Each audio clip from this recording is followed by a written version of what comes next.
नमस्कार दोस्तों, कैसे हो सब लोग।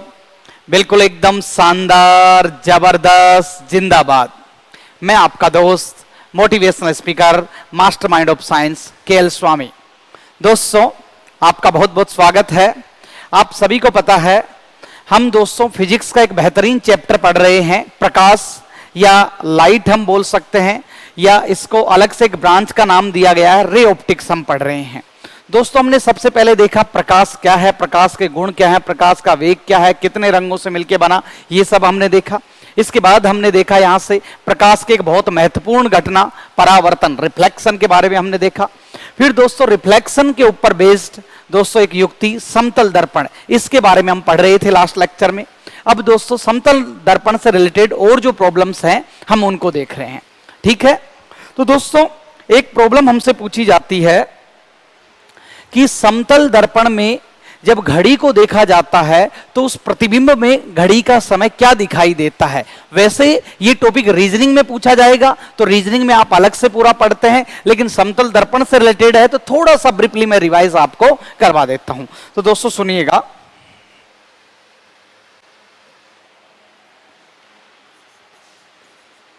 समतल दर्पण में घड़ी के प्रतिबिंब का समय।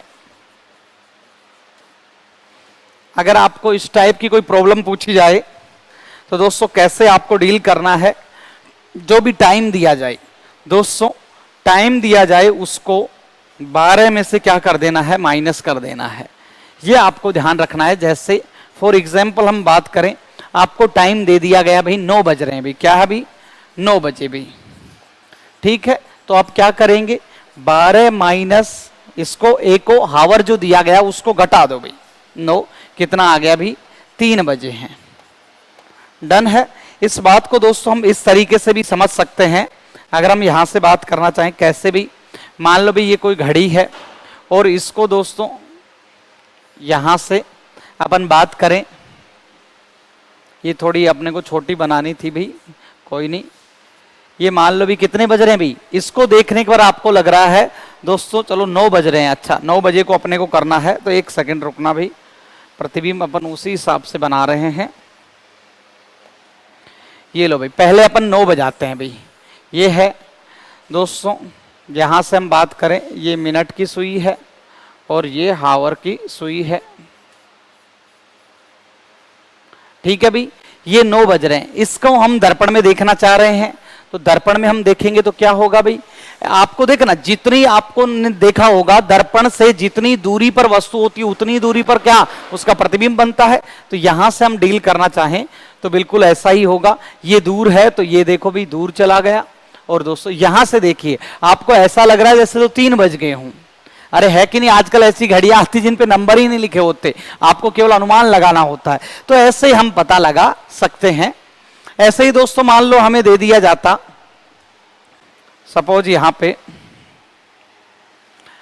अगर हमें मिनट में दे दिया जाए तो हमें क्या करना है, 11:60 में से, वही 12 बज रहे हैं, 11:60 डिवाइड कर लिया इसको हावर, और दोस्तों जो मिनट है वो क्या कर देनी है, लेस कर देनी है। जैसे फॉर एग्जाम्पल हमें दोस्तों टाइम दे दिया जाता सपोज 3:30 बजे, क्या भी 3:30 बजे, तो हम क्या करते, 11 जो 60 है माइनस 3 30, तो दोस्तों कितना आ रहा है, 8:30 आ गया। कितना आ गया भी, 8:30 आ गया। इसको भी हम समझ सकते हैं चाहें तो बिल्कुल उसी तरीके से। कितना है भाई, 3:30 है। 3:30 की हम बात करना चाहें तो किस तरीके से हम बता सकते हैं, यहां से ये है। और दोस्तों इसका प्रतिबिंब की हम बात करना चाहें तो प्रतिबिंब कुछ इस तरीके से हमें दिखाई देगा। जो दोस्तों पास है उसको पास कर देना भी, है कि नहीं। यहां से हम बात करें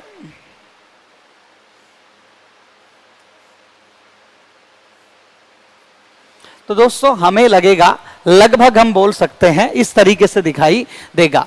तो दोस्तों हमने बात की दर्पण से अगर हमें पूछ लिया जाए घड़ी के प्रतिबिंब का समय पूछ लिया जाए तो वैसे तो रीजनिंग में आपने फुल डिटेल में पढ़ा होगा, वहीं पे आप पढ़ेंगे ऐसे क्वेश्चंस, लेकिन फिजिक्स में दर्पण की बात की जाती है तो ये पॉइंट में थोड़ा सा आपको मैंने समझा दिया है। क्लियर है क्या? अब दोस्तों यहां से बहुत बेहतरीन टाइप के क्वेश्चन पूछे जाते हैं, उनके ऊपर हमें फोकस करना है। क्या क्या क्वेश्चन हमसे पूछे जा सकते हैं? दोस्तों हमसे पूछा जाएगा एक से अधिक दर्पण है, मान लो 2 दर्पणों को थीटा कोण पे रख दिया गया तो कितने प्रतिबिंब बनेंगे, ऐसे क्वेश्चन हमसे पूछे जाते हैं। तो दोस्तों पॉइंट है, 2 समतल दर्पणों को थीटा कोण पर रख देने पर प्रतिबिंबों की संख्या।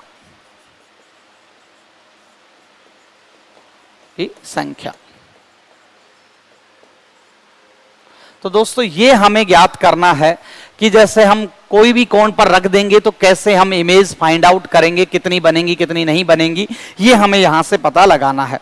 और दोस्तों मैं आपको बता दूं, मान लो भाई सपोज उदाहरण के तौर पे ये क्या है भाई, दर्पण है, और ये क्या है भाई, ये भी दर्पण है।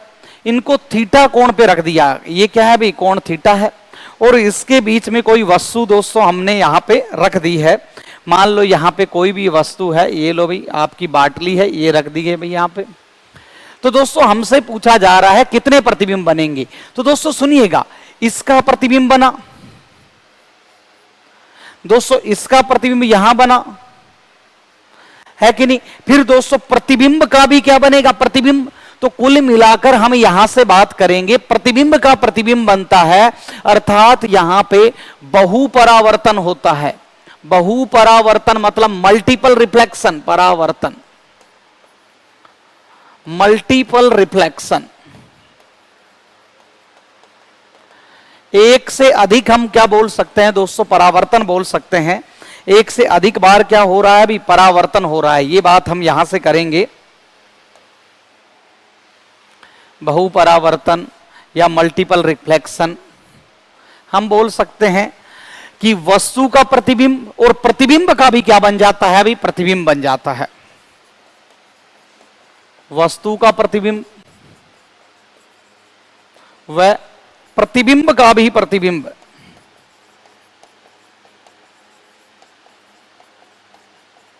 का प्रतिबिंब, ऐसे हम देखेंगे। अब यहां से जो जो क्वेश्चन पूछे जाएंगे उनको हम किस तरीके से निकालना है, हमें ये देखना है। दोस्तों सुनिएगा,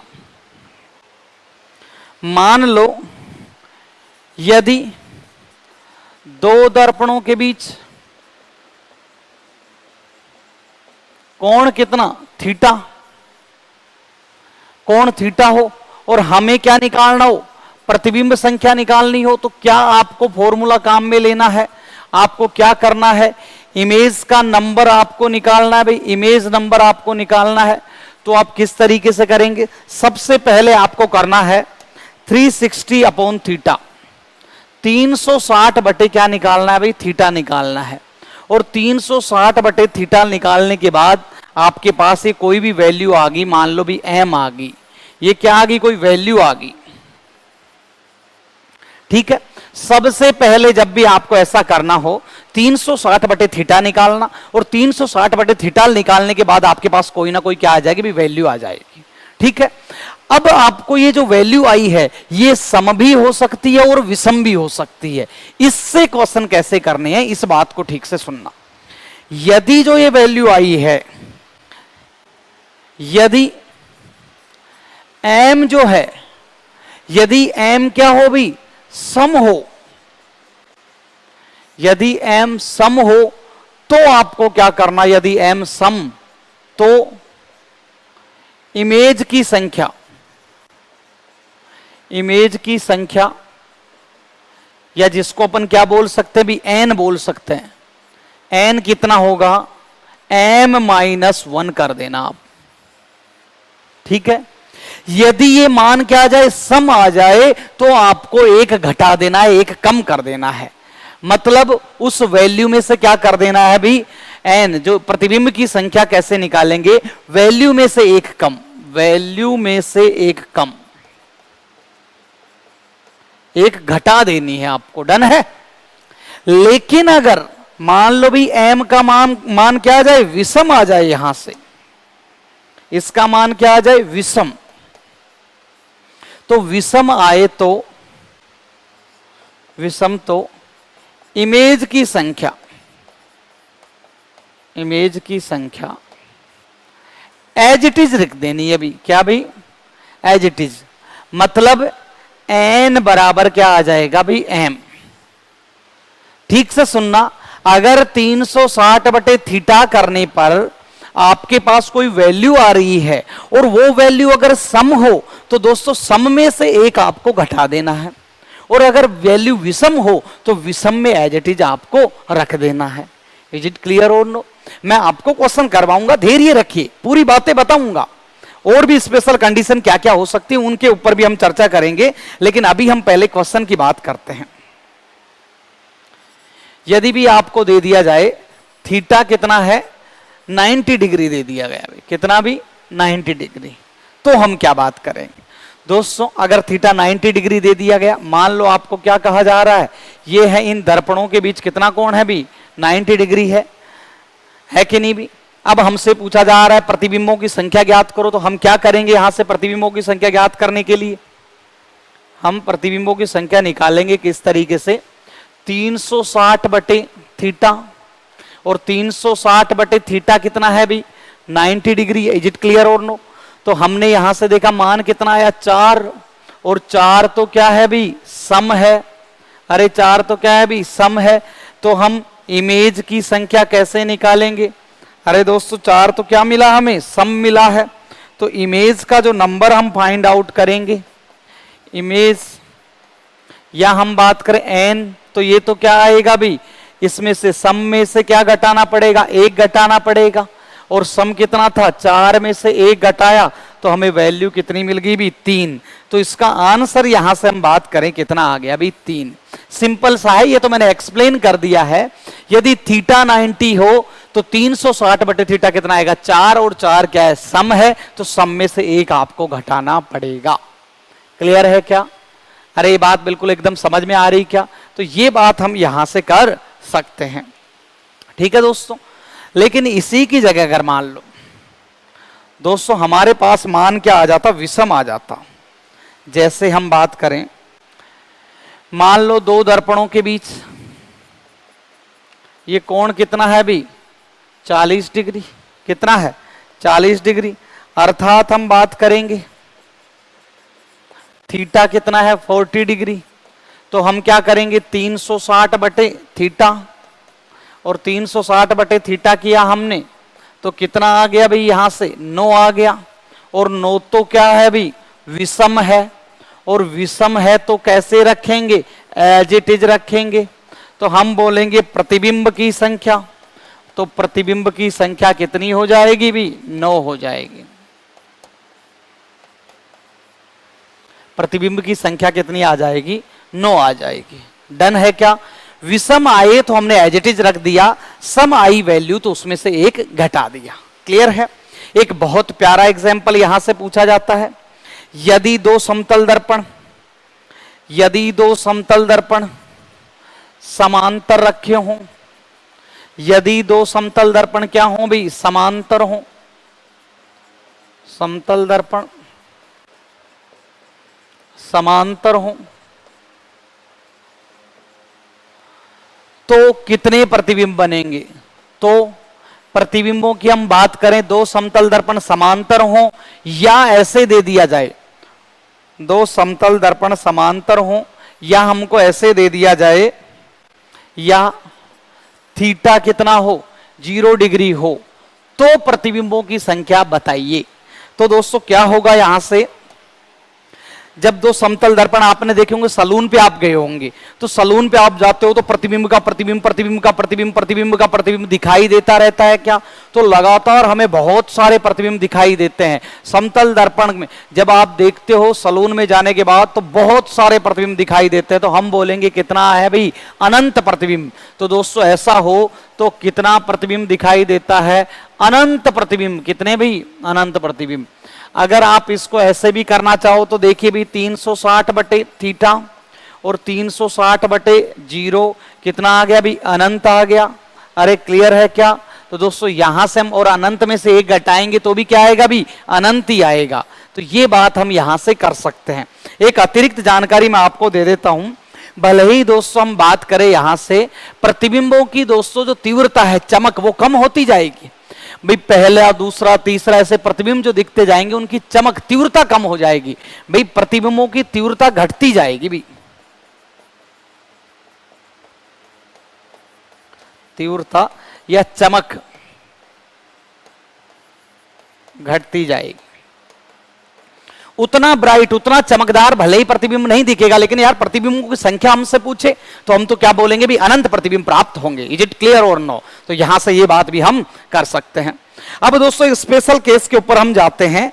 कई बार दोस्तों ऐसा ना देके हमें दोस्तों क्वेश्चन में पूछ लिया जाता है कि जो दो समतल दर्पण हैं वो थीटा कोण पे रखे हैं और वस्तु की स्थिति कुछ इस प्रकार से दे दी जाती है, उसकी हम बात करने वाले हैं। दोस्तों सुनना, मान लो भी ये क्या है, दो समतल दर्पण है। क्या है भी? समतल दर्पण, ठीक है। और इनका कोण क्या है भी? थीटा है। क्या है भी? थीटा है। अब हुआ क्या कि अगर वस्तु को, दोस्तों सुनना, अगर वस्तु को हम यहां से बात करें, इस प्रकार से रखा गया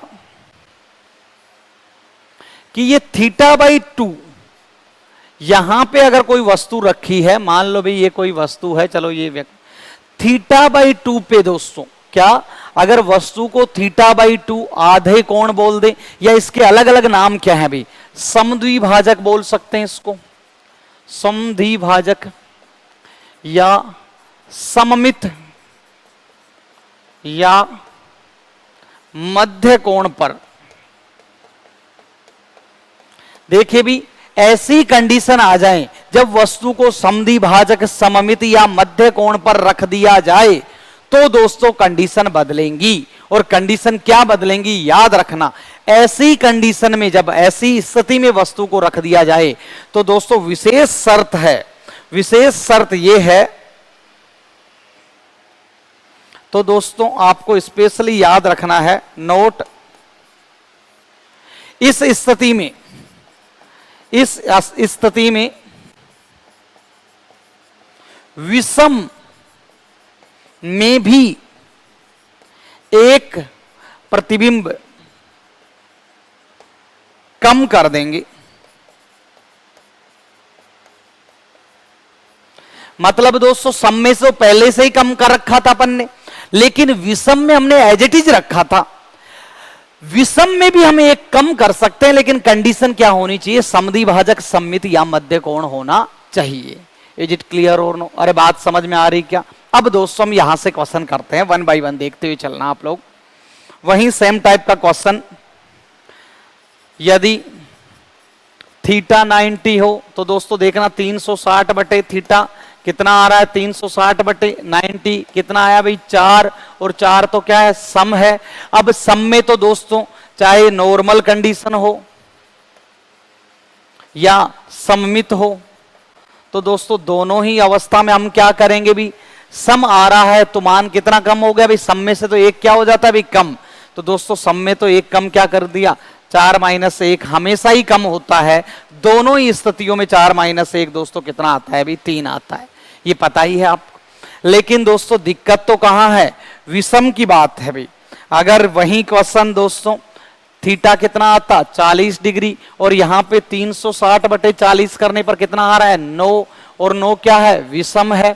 तो विषम के लिए 2 कंडीशन होगी भी, नॉर्मल, और एक कंडीशन क्या होगी, समद्विभाजक। तो दोस्तों नॉर्मल कंडीशन में तो हम क्या करेंगे, एज इट इज नो कर देंगे, लेकिन विषम में अभी अभी मैंने क्या बताया था, स्पेशल कंडीशन, तो विषम में भी क्या करेंगे, 1 घटाएंगे, और आंसर कितना आ गया अभी 8 आ गया। अरे डन है क्या? तो ये बात हम यहां से कर सकते हैं। ऐसे ही दोस्तों आप पसंद कीजिए भाई, सिंपल सिंपल प्रॉब्लम्स हैं, आपको यहां से जवाब देना है। अगर मान लो भाई थीटा है, थीटा की हम बात करना चाहें, यहां से कितना डिग्री है, 30 डिग्री है। चलो थीटा 30 है तो क्या हो गया भाई 360 बटे 30 कितना आ रहा है अभी, 0 12 36 12 आ रहा है, और 12 क्या भाई सम है। तो दोस्तों सम में तो आपको क्या करना पड़ेगा भाई, 1 घटाना पड़ेगा। तो दोस्तों हम प्रतिबिंब की संख्या क्या करेंगे, m-1 कितना आ गया 12 - 1 दोस्तों, आंसर कितना आ रहा है 11। अब 11 ही आएगा, चाहे सममित हो या असममित। दोस्तों दोनों ही अवस्था में असममित हो या सममित हो।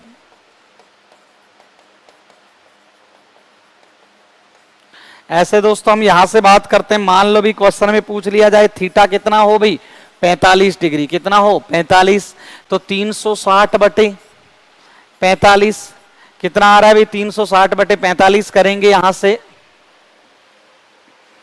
9 चौक 36 0 9 पंजे 45 कितना आ गया भाई 8, और 8 तो फिर से क्या है भाई सम है, तो n प्रतिबिंबों की संख्या m माइनस क्या कर देंगे 1, सम में से घटाएंगे भाई, और कितना आ गया भाई 7। अब ये 7 जो है असममित, कहीं पे भी रखें भी नॉर्मल कंडीशन है भाई, ये तो है कि नहीं, और समद्वि भाजक पर रखें या सममित पर रखें वही बात है भाई। तो दोस्तों इसमें सम की हम बात करें तो कोई अलग से कंडीशन अप्लाई नहीं होगी, तो ये आपको याद रखना है। 45 के बाद दोस्तों, और ये बार बार आपको क्वेश्चंस पूछे जा सकते हैं, ये सिंपल सी प्रॉब्लम है। यहां पे अगर मान लो भी थीटा कितना दे दिया जाए 60, तो 360 अपॉन दोस्तों कितना हो गया भाई 60, तो कितना आ रहा है यहां से हम बात करें भाई आंसर कितना आ रहा है 6 आ रहा है। 6 क्या है सम है, तो हम यहां से क्या बात करेंगे 6 माइनस 1 अर्थात 5 प्रतिबिंब आ जाएंगे। क्या आ जाएंगे भी 5 प्रतिबिंब। क्लियर है क्या? ऐसी कंडीशन हमसे पूछी जा सकती है। चलो भाई इसी में अगर हमसे पूछ लिया जाए यदि थीटा कितना आ रहा है भाई 72 डिग्री, तो 360 बटे यहां से हम बात करें कितना भाई 72, तो कितना आ रहा है यहां से आंसर आ गया भाई 5, और 5 तो क्या है विषम है। बिल्कुल जी हाँ, इसकी दो कंडीशन बनेंगी दोस्तों, एक तो नॉर्मल कंडीशन नॉर्मल बोल दूं या असममित मतलब समद्वि भाजक पे नहीं है, और एक कंडीशन समद्वि भाजक की या सममित बोलते हैं इसको। तो हम क्या करेंगे भी ऐसी कंडीशन की हम बात करना चाहें तो यहां पे तो एज इट इज रख देंगे भी, एज इट इज कितना आ जाएगा भी 5, और यहां से हम बात करना चाहें सममित या समद्वि भाजक पर 5 माइनस 1, और दोस्तों कितना आ जाएगा 4। अरे क्लियर है क्या? तो ऐसे क्वेश्चन हमसे पूछे जाएं दोस्तों, बहुत बार क्वेश्चन पूछे गए हैं, मेरे ख्याल से आपको कोई दिक्कत नहीं होगी, बिल्कुल इत्मीनान से आप कर सकते हैं दोस्तों।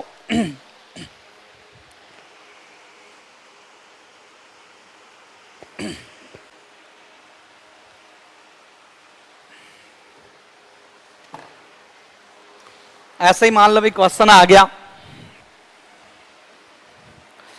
थीटा कितना दे दिया भाई 120, और तो दोस्तों क्या करेंगे भी आप लोग 360 बटे 120 कितना आ गया भी 3, और 3 तो क्या है भाई विषम है, और विषम को क्या लिख देंगे भी एज इट इज लिख देंगे। अरे ऐसे ही है क्या? तो प्रतिबिंब की संख्या कितनी आ गई भी, प्रतिबिंब की संख्या 3 आ गई। क्लियर है?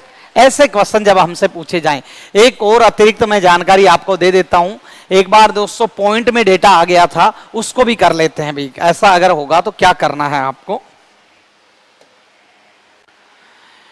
यदि थीटा का मान कितना दे दिया मान लो भाई 75, तो 360 अपॉन 75 कितना आ रहा है भाई, यहां से हम करते हैं दोस्तों, जब आप इसको सोल्व करेंगे तो मान लो भी कितना आ रहा है यहां से 4, ये भी वैल्यू आ गई इसकी भी, 75 को हमने यहां से देखा डिवाइड किया तो वैल्यू कितनी आ गई भी 4.8। ऐसा जब क्वेश्चन आए तो हम क्या करेंगे, सुनना भी यहां से, तो आपको ये जो डेटा है जो पॉइंट में आ गया, तो आपको करना क्या है, अगर ऐसा आ जाए तो समपूर्णांक नजदीकी समपूर्णांक रखना है, नजदीकी समपूर्णांक। नजदीकी समपूर्णांक से क्या मतलब है,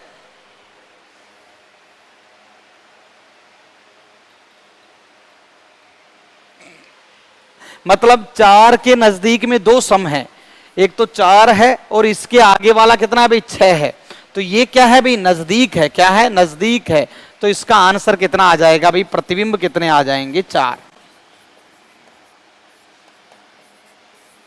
आ जाएंगे। क्लियर है? तो ये अतिरिक्त जानकारी भी मैंने आपको दे दी है, यहां से ये बातें आप सभी को याद रखनी है। यदि थीटा कोण पे प्रतिबिंब रख वो थीटा कोण पे कोई वस्तु रखी जाए तो उससे बनने वाले प्रतिबिंब कितने होंगे। और ये प्राप्त करने के लिए दोस्तों सिद्धांत आपको पता है, प्रतिबिंब का भी क्या बन जाता है, प्रतिबिंब बन जाता है। सम हो तो हमेशा एक घटा देना, विषम हो तो दोस्तों एज इट इज रख देना। केवल विशेष परिस्थिति समद्वि भाजक और सम्मित अवस्था में विषम में से क्या करना है, एक कम करना है। तो मेरे ख्याल से आपको यहां से कोई दिक्कत नहीं होगी। तो ये पॉइंट भी एकदम क्लियर है भी। चलो अभी दोस्तों यहां से एक अलग कॉन्सेप्ट आपको बताता हूं। यदि मोटा समतल दर्पण ले लिया जाए, मोटा समतल दर्पण हो तो प्रतिबिंब, अगर मोटा समतल दर्पण हो तो भी दोस्तों बहुत सारे प्रतिबिंब बनते हैं भी, अनेक प्रतिबिंब हमें प्राप्त होते हैं।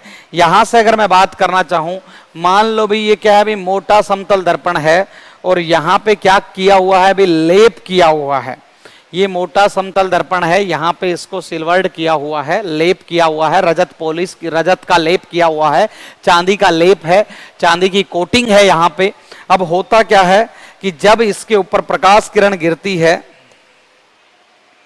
मान लो भी ये प्रकाश किरण गई, तो प्रकाश किरण कई बार इसी सतह से, दोस्तों होता तो क्या है, परावर्तक क्या लगी हुई है, पॉलिश लगी हुई है भी, ये जो परावर्तक पृष्ठ है इससे दोस्तों आना चाहिए। कई बार दोस्तों प्रकाश किरण यहां से क्या होगी भी, लौट जाएगी।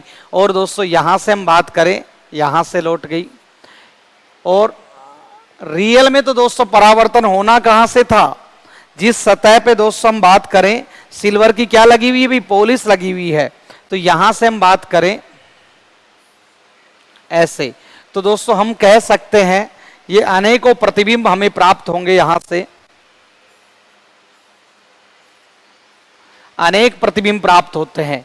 तो जब ऐसा किया जाए तो हमसे बोला जाएगा कितने प्रतिबिंब प्राप्त होंगे, तो हम बोलेंगे अनेक प्रतिबिंब प्राप्त होते हैं, अनेक प्रतिबिंब प्राप्त।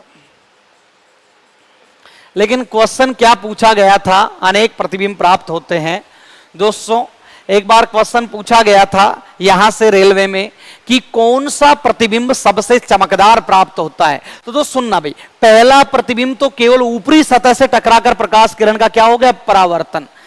तो लेकिन दोस्तों यहां से मैं बात करूं, वास्तव में जो सेकंड इमेज है दोस्तों, जो दूसरा प्रतिबिंब है, दूसरा प्रतिबिंब सबसे ब्राइट होता है। सेकंड इमेज दोस्तों, दूसरा प्रतिबिंब सबसे ब्राइट, सेकंड इमेज सबसे ब्राइट होगी। दूसरा प्रतिबिंब सबसे चमकीला, यह क्वेश्चन पूछा गया था भाई, सबसे चमकीला। जब ऐसी कंडीशन आ जाए, बहुत मोटे दर्पण से परावर्तन की बात की जाए, तो आपको याद रखना बहुत सारे प्रतिबिंब प्राप्त होंगे और दूसरी जो इमेज है सबसे चमकीली प्राप्त होगी। यह भी क्वेश्चन पूछा गया है, तो यह भी आप याद रखेंगे। ठीक है दोस्तों, यहां से चलो अभी अब हम यहां से देखेंगे दर्पण से रिलेटेड जो जो भी क्वेश्चन बन रहे हैं उनको सभी को शामिल करेंगे भी।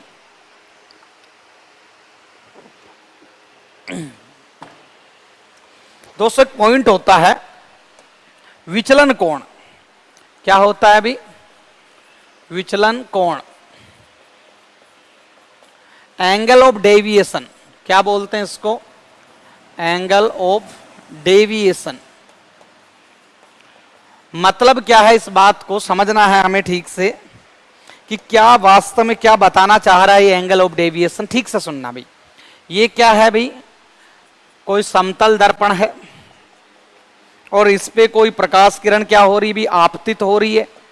कोई प्रकाश किरण गिरी और प्रकाश किरण गिरने के बाद दोस्तों आपको पता है क्या हो गया, ये परावर्तन हो गया। जाहिर सी बात है, ये पॉइंट तो हमने पहले ही देख रखा है क्या होगी भी। और ये क्या है, इसका अभिलंब है, ये अभिलंब है। और ये कौन सी किरण है, आपतित किरण है, आपतित किरण। और ये परावर्तन के पश्चात जो लौटी है परावर्तित किरण है, परावर्तित किरण है।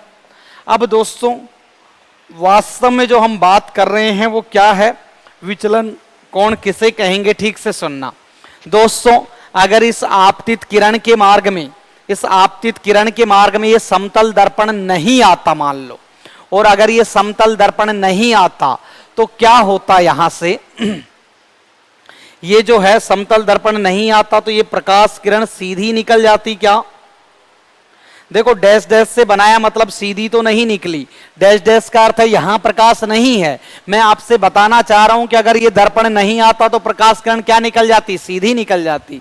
तो हमसे क्या बोला गया कि ये प्रकाश किरण अपने मूल पथ पे सीधी निकल सकती थी, लेकिन सीधी ना निकलकर ये अपने मूल पथ से विचलित होगी।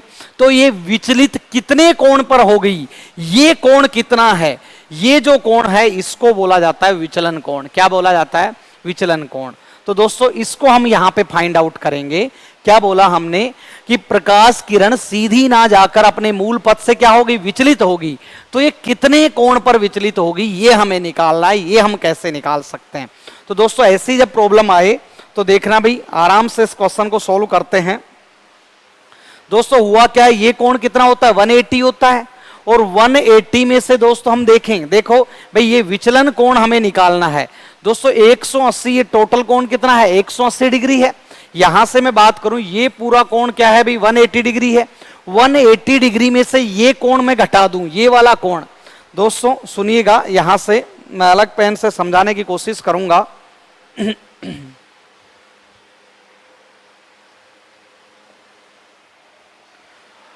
180 डिग्री में से दोस्तों ये वाला जो कोण है, ये वाला कोण, अगर ये कोण हम घटा दें तो दोस्तों बचा हुआ कोण क्या आ जाएगा? विचलन कोण।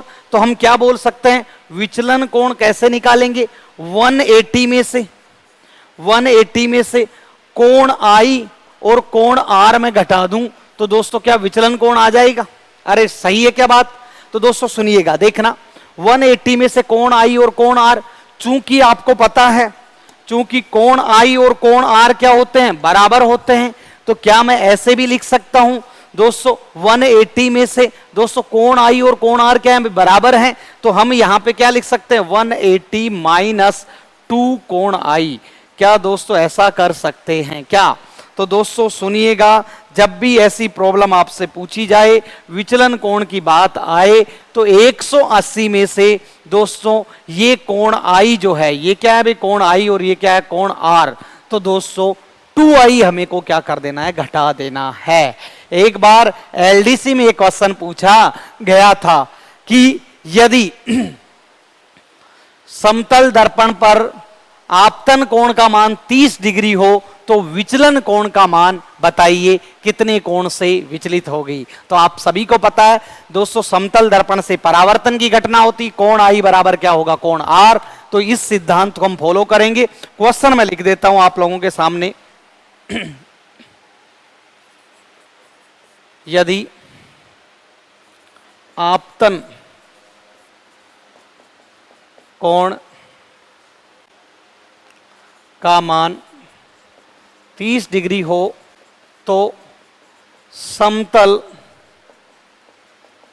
दर्पण द्वारा विचलन कोण ज्ञात करो।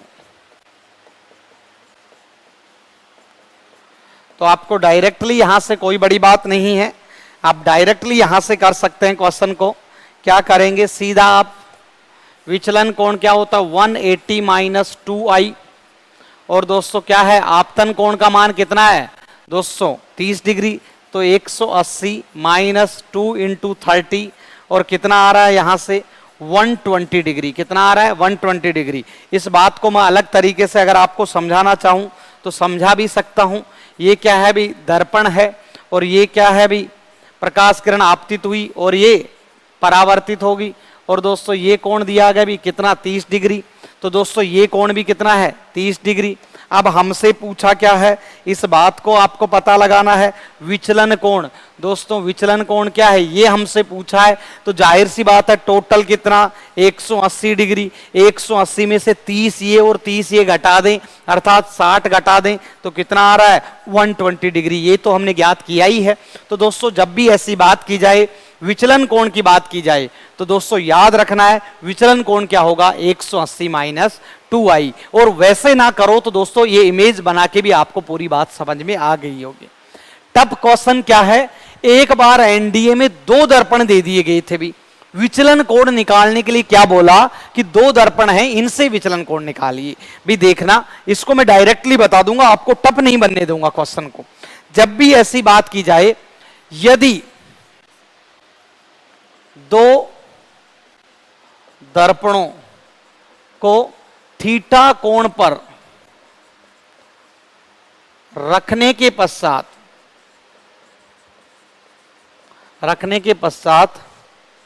विचलन कोण पूछे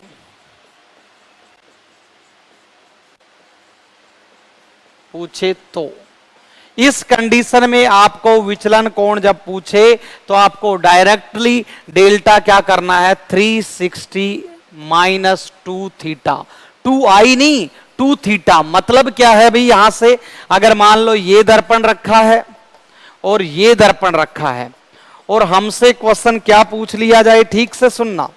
क्वेश्चन हमसे पूछा कि ये प्रकाश किरण आई, और आई तो दोस्तों ये लौटी और ये दोस्तों ये लौट गई। इज इट क्लियर और नो? तो हमसे क्या पूछा जा रहा है कि ये प्रकाश किरण इधर चली जानी चाहिए थी, इस अपने मूल पाथ से। दोस्तों देखो, प्रकाश किरण की हम बात करें, हो क्या रहा है रियल में ये प्रकाश किरण ऐसे आ रही थी, तो इसने अपने मूल पाथ से दोस्तों क्या हुआ, एक बार ऐसे घूमी और फिर दोस्तों वापस लौट गई।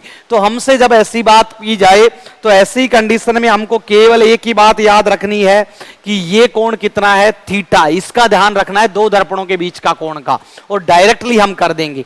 यदि हमारे पास क्वेश्चन पूछ लिया जाता, यदि हमसे बोलता यदि थीटा कितना है 90 डिग्री, तो हम डायरेक्टली विचलन कोण निकाल देते, 360 माइनस 2 थीटा। और दोस्तों ये कितना आता, 360 माइनस 180, अर्थात कितना आ जाता, 180 डिग्री। मतलब प्रकाश किरण अगर सीधी गई है तो वो 2 बार दर्पणों से टकराने के बाद बिल्कुल ऑपोजिट आ गई, वापस आ गई। इसका अर्थ है विचलन कोण कितना हो गया, 180 डिग्री। ये आपको दोस्तों अतिरिक्त पूछ लिया जाए तो यहां पे भी हम लोग क्या होंगे, स्ट्रांग होंगे। दोस्तों मुझे पता है मेरे सभी स्टूडेंट्स बिल्कुल जो कमांडोज हैं, मेरे साथी दोस्त हैं, बहुत अच्छे लेवल से तैयारी कर रहे हैं। तो दोस्तों हम बिल्कुल रिस्क नहीं ले सकते इस कंपटीशन के महादौर में। दोस्तों हम कोशिश करेंगे कि हम सारा पॉइंट कवर करते हुए चलें। भले ही आप किसी भी एग्जाम की तैयारी कर रहे हैं दोस्तों, आप राजस्थान स्टेट से हैं या किसी अदर स्टेट से, यूपी, बिहार, एमपी, दोस्तों किसी भी स्टेट से बिलोंग करते हैं, MP PCS, UP PCS, Bihar PCS या रेलवे के कोई भी एग्जाम की आप तैयारी कर रहे हैं, दोस्तों बहुत सॉलिड तरीके से हमें एग्जाम की तैयारी करनी है। कोई भी एग्जाम हो, एसएससी का एग्जाम हो, रेलवे का एग्जाम हो, या आगामी दिनों में सीईटी लग रहा हो उसका कोई एग्जाम हो, दोस्तों सिंगल क्वेश्चन जनरल साइंस का यहां से बाहर नहीं जाएगा और बहुत ही मजा आने वाला है। प्यारे प्यारे कॉन्सेप्ट हैं, फील करते हुए देखिए, लंबे टाइम तक आपको याद रहेंगे। ठीक है दोस्त, तो चलो भाई यहां से हम देखा, हमने विचलन कोण की बातें की। अब दोस्तों हमें एक बहुत प्यारा कॉन्सेप्ट पूछा जाता है, यदि समतल दर्पण को थीटा कोण से घुमा दिया जाए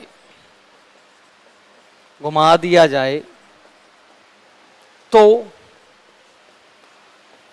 परावर्तित किरण कितने कोण से घूम जाएगी,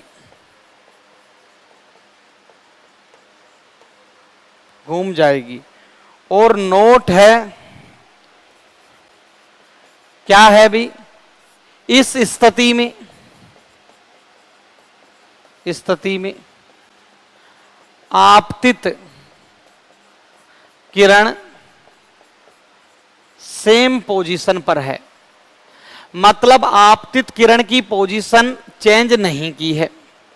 दोस्तों क्वेश्चन क्या कहना चाह रहा है, इसको ठीक से समझना आप लोग कि ये कोई क्या है भाई, दर्पण है, और इस दर्पण पर कोई प्रकाश किरण आपतित हो रही है। मान लो भाई ये बैटरी से ही हमने प्रकाश डाला और ये प्रकाश किरण क्या हो रही भी, आपतित हो रही है। ठीक है, आपतित होगी तो दोस्तों परावर्तन भी होगा, जाहिर सी बात है। प्रकाश किरण गिरी है तो दोस्तों यहां पे इसका क्या होगा भाई, परावर्तन भी होगा। अब हमसे क्या बोला जा रहा है कि ये जो दर्पण है इसको आपने थीटा कोण पर घुमा दिया। मान लो भाई दर्पण की ये प्रारंभिक पोजीशन क्या है भाई, इसको हम बोल सकते हैं पोजीशन 1। और अब दर्पण को तुमने क्या कर दिया भाई, मान लो भाई घुमा दिया। तो दर्पण की दूसरी कंडीशन आप क्या बताना चाह रहे हो, ये आपने कर दी भी दर्पण की कंडीशन, मान लो ये कर दी। तो आप कहा जा रहा है कि आपने क्या कर दिया, थीटा कोण से दर्पण को घुमा दिया। तो प्रकाश किरण के ऊपर क्या प्रभाव पड़ेगा, जो परावर्तित हो रही है उस किरण के ऊपर क्या प्रभाव पड़ेगा। एलडीसी का क्वेश्चन फिर से आपके सामने, और देखते हैं कितने लोग सोच पा रहे हैं। दोस्तों यहां से मैं एक बुक ले लेता हूं आपको समझाने के लिए, 1 सेकेंड सुनिएगा भी। दोस्तों हो क्या रहा है, हमसे जो क्वेश्चन पूछा जा रहा है ठीक से सुनना भी। भाई देवेश सर की बुक आ गई है, कोई बात नहीं। यहां से हमने दोस्तों दर्पण देखा और प्रकाश किरण जो आपतित हो रही है वही है, इसको हम बोल रहे हैं कि भाई घुमा दिया। तो अब हमसे बोला जा रहा है कि ये परावर्तित किरण के ऊपर क्या प्रभाव पड़ेगा, इसको हम देखते हैं। यहां से मैं अलग तरीके से आपको समझाता हूं, देखना भाई।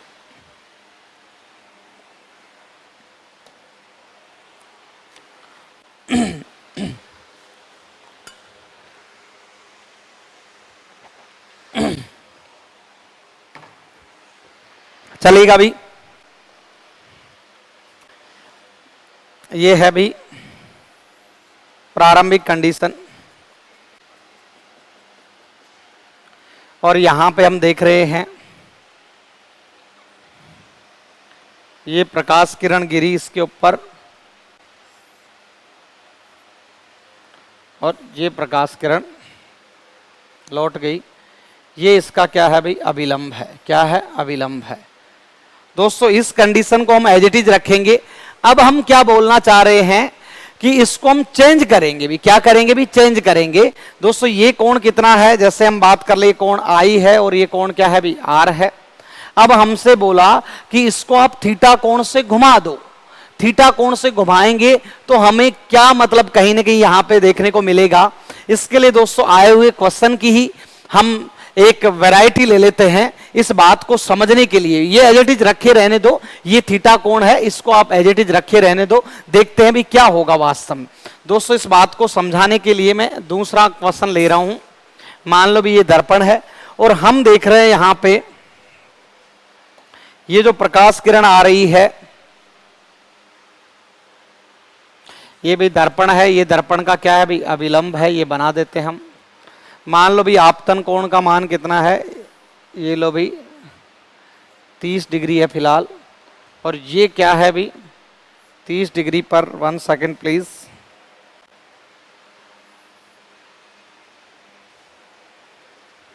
यहां से परावर्तन भी कितने पे होगा, ये लो भाई 30 डिग्री। डन है। अब देखना भाई दोस्तों इस कंडीशन में आप यहां से देखिए ये कोण कितना है, 60 डिग्री। कितना है भाई, अभी देखना आप, ये जो कोण है ये कितना है, 60 डिग्री है। मान लो भाई ये कोण कितना है, 60 डिग्री। और हमसे बोला क्या जा रहा है कि मान लो आपने दर्पण को कितना डिग्री पे घुमा दिया, 30 डिग्री पे घुमा दिया। देखना एक एक बात को, क्वेश्चन बहुत प्यारा है। डायरेक्टली तो मैं वैसे ही करवा सकता था आपको, लेकिन प्यारा क्वेश्चन है। मेरे ख्याल से आप हर चीज को फील करते हुए चलेंगे यहां से। चलो भाई देखते हैं। अब आपने दर्पण को 30 डिग्री पे घुमाया, मतलब ये दर्पण आ गया इस कंडीशन में। क्या ये कंडीशन है, दर्पण की कंडीशन क्या ये है दोस्तों? बिल्कुल आप देखिए, मैं डैश डैश से बना रहा हूं नई पोजीशन को। दर्पण की कंडीशन ये है। इसको दोस्तों मैं अलग अलग तरीके से समझाने की कोशिश करूंगा। मान लो भी क्या है, ये क्या है, दर्पण है, और दर्पण का अभिलंब दोस्तों कितने डिग्री पे होता है, 90 डिग्री पे होता है। तो जब हमने दर्पण को घुमाया तो क्या अभिलंब भी घूम गया क्या? अरे दर्पण को 30 से घुमाया दोस्तों, सतह के लंबवत क्या होता है, अभिलंब होता है। तो अभिलंब भी क्या 30 डिग्री से घूम गया क्या? बिल्कुल जी हाँ। तो अभिलंब की जो ये पोजीशन थी, प्राइमरी पोजीशन थी, अब अभिलंब की पोजीशन क्या हो जाएगी, ठीक से देखना। अभिलंब जो है ये भी 30 डिग्री से, मतलब अब अभिलंब कहां पे आ गया, इस वाली कंडीशन पे आ गया, जिस कंडीशन पे पहले वाली क्या थी, परावर्तित किरण थी। अरे क्लियर है क्या? अब मुझे देखिए भी, पहले देखो दर्पण पे जो ये प्रकाश किरण गिर रही थी दोस्तों, दर्पण से कितनी दूर थी? 60 डिग्री पे थी। अरे है कि नहीं? अब दोस्तों यहां से देखो, दर्पण से कितनी डिग्री पे बची? 30 पे। तो अभिलंब से कितना बच गई? 60।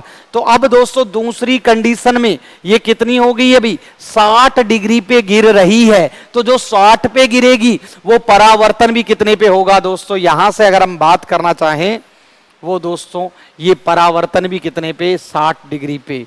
तो कुल मिला के अगर आप समझे तो बहुत अच्छी बात है दोस्तों। हमने क्या बात की है? अगर हमने इसको थीटा से घुमाया, 30 से घुमाया, तो ये कितने से घूम गई? 60 से घूम गई। तो आपको ऐसा क्वेश्चन जब भी पूछा जाए तो दोस्तों बहुत ही इत्मीनान से जवाब देना है।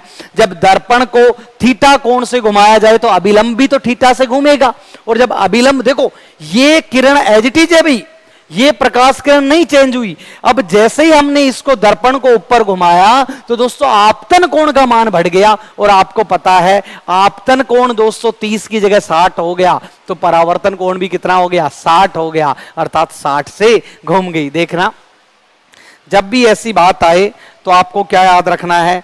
थीटा से घुमाने पर 2 थीटा से घूम जाएगी,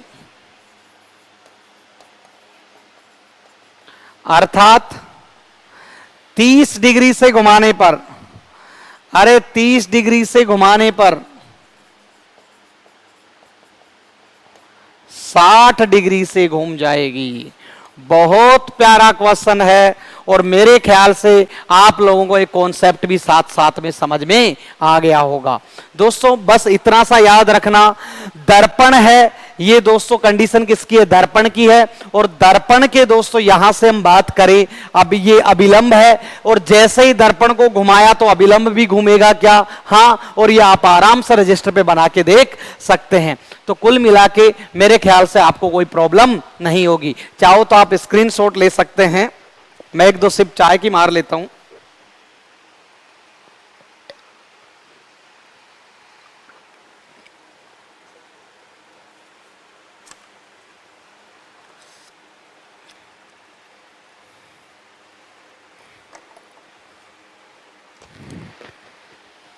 चलो भाई, बहुत बहुत धन्यवाद।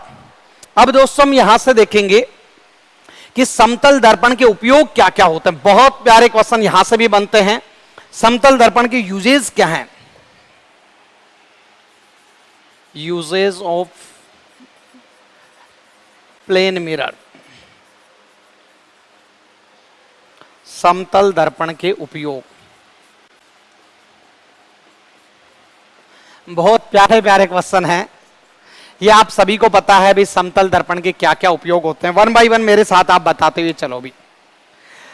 दोस्तों समतल दर्पण का एक उपयोग तो अभी हमने देखा था, जब समांतर रखते हैं तो सलून वगैरह में क्या लगता है भाई? सलून वगैरह में बहुत सारे प्रतिबिंब और चमक दमक हमें दिखाई देती है भी, है कि नहीं? तो दोस्तों सलून में इसका उपयोग किया जाता है। और दूसरा दोस्तों हम यहां से बात कर सकते हैं, जो सुनार होते हैं, अरे भाई चांदी और सोने के जो आभूषण रखे होते हैं, तो दुकान के एक पूरी दीवार पे दोस्तों क्या लगा देते हैं? दर्पण, ताकि दुकान का दृश्य क्या हो जाए? भी बड़ा हो जाए। तो हम बात करेंगे दुकान में दृश्य को बड़ा दिखाने के लिए, बड़ा दिखाने के लिए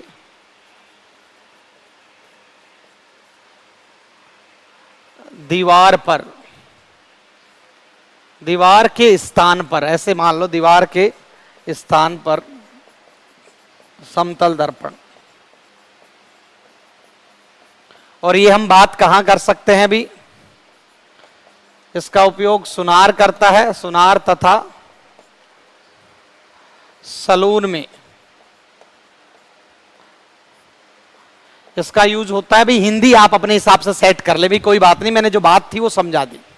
ऐसे ही दोस्तों जो ड्रेसिंग होता है सौंदर्य प्रसाधन में भी, अरे कन्या ड्रेसिंग में के सामने सजती है, आप लोग ड्रेसिंग के सामने स्टाइल मारते हो, तो ड्रेसिंग या हम बोल सकते हैं सौंदर्य प्रसाधन में, सौंदर्य प्रसाधन में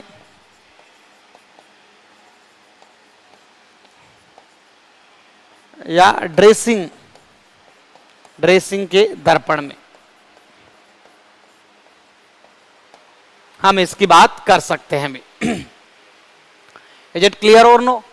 अब हम दोस्तों इसके अलावा और बात करना चाहे यहां से, तो दोस्तों मैं आपको यहां से अन्य चीजें बताता हूं। 1 सेकेंड प्लीज।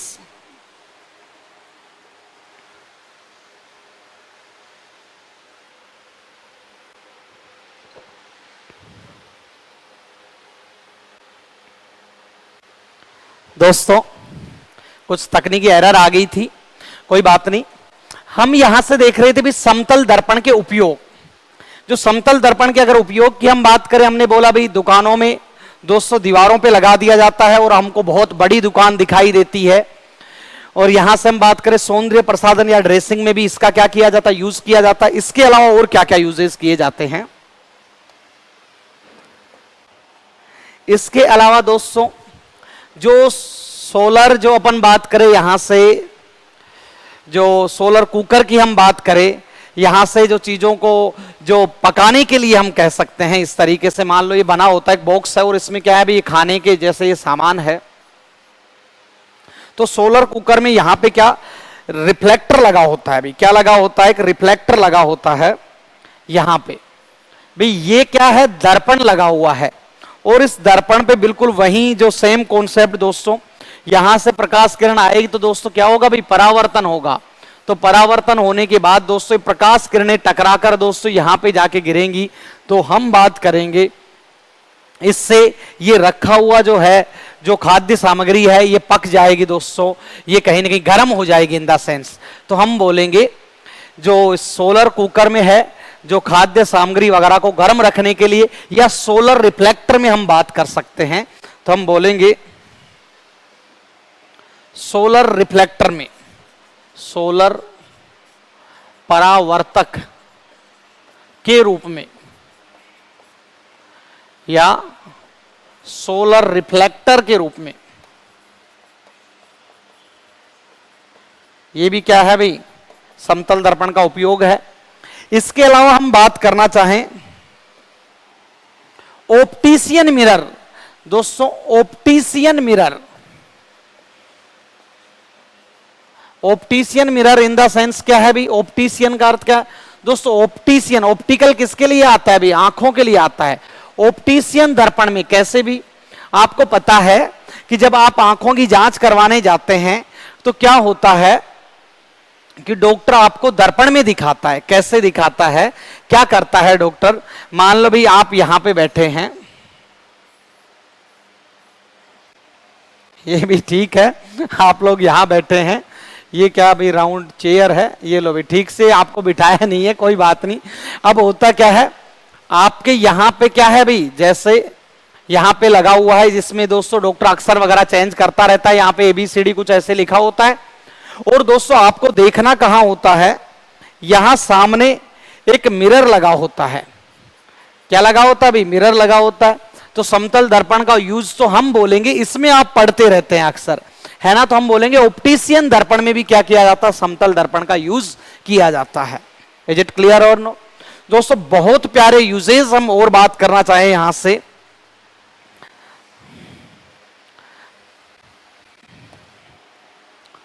यहां से पेरिस्कोप, क्या है भी, पेरिस्कोप या इसको बोलते हैं परिदर्शी।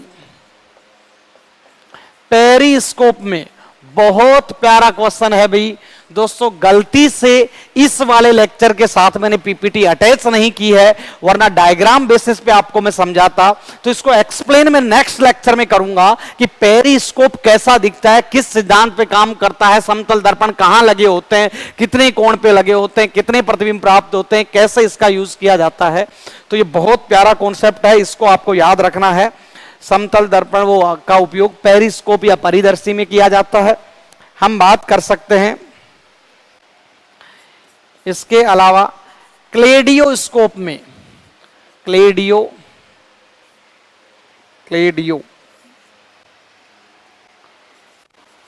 क्लेडियोस्कोप में तो दोस्तों आपको याद रखना है समतल दर्पण का उपयोग कहां कहां किया जा रहा है। दुकानों में हमने बात की दृश्य को मतलब बड़ा दिखाने के लिए, और हमने यहां से बात की ड्रेसिंग में किया जाता है, ऑप्टिशियन के दर्पण में किया जाता है, और हमने बोला कि सोलर जो रिफ्लेक्टर होते हैं, परावर्तक होते हैं, उनमें किया जाता है खाने को गर्म करने के लिए। पेरिस्कोप और क्लेडियोस्कोप में भी समतल दर्पण का उपयोग किया जाता है। दोस्तों क्लेडियोस्कोप भी क्या होता है पूरा डिटेल में हम लेके चलेंगे।